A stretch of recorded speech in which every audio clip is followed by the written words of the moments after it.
नमस्कार. आज चैत्र शुद्ध प्रतिपदा म्हणजेच गुढीपाडवा. गुढीपाडवा हा हिंदू धर्मातील 3.5 मुहूर्तांपैकी एक मुहूर्त मानला जातो. म्हणूनच या सणाचे विशेष महत्त्व आहे. मराठी नववर्षाच्या आरंभीच्या दिवसाला गुढीपाडवा येतो. या दिवसापासून नवीन कार्याचा शुभारंभ केला जातो. नवीन व्यवसाय, नवीन गृहप्रवेश तसेच सोने, चांदी, गाडी, बंगले यांची खरेदी करून आनंद साजरा केला जातो. निसर्गाच्या विलोभनीय नवलाईला सुद्धा इथूनच प्रारंभ होतो.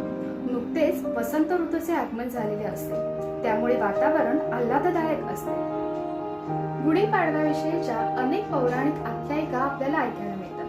त्यापैकीच एक म्हणजे महाभारताच्या आदी पर्वात उपरिचर राजाने इंद्राने त्याला दिलेली बांबूची काठी इंद्राच्या जमिनीत खुपसली आणि दुसऱ्या दिवशी म्हणजेच नववर्षाच्या आरंभीच्या दिवशी तिची पूजा केली.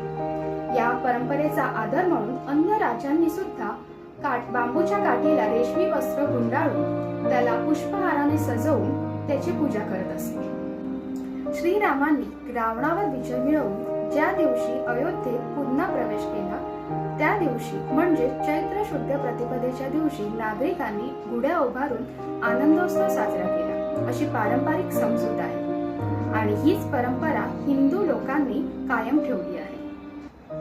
ब्रह्मदेवानी चैत्र शुद्ध प्रतिपदेच्या दिवशी या विश्वाची निर्मिती केली असे सांगितले जाते.